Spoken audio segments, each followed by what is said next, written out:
Plus, the winners of the Home Review Design Mile contest have also been taking in the innovations at the fair. Life and Style is in Paris to attend one of the biggest interior design exhibitions in all Europe, Maison and Objet. Andrea Noronha was busy in the crafts section of the exhibition, and that's not surprising since her winning entry to Design Mile 2 was a handcrafted lamp called Bow.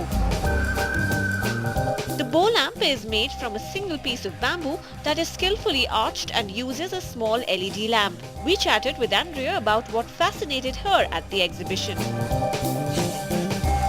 I think this particular piece caught my attention, but other than that, the entire display, this whole craft display has been very nice. Helps me realize the importance that craft is actually gaining, and in an environment with so much of industrialized, mass-produced goods, you still have a certain place for the handmade.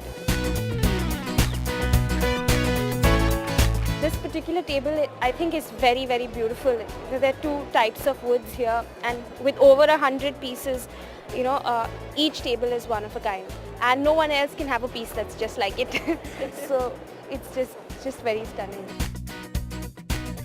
Is there an irony there that good design, creative design, but not unique if you mass produce it? I think in both cases you can be making your money. In one way, you're working on a certain human strength in this case, which I think would, like this particular product sells for 22,000 euros. So the money is obviously there.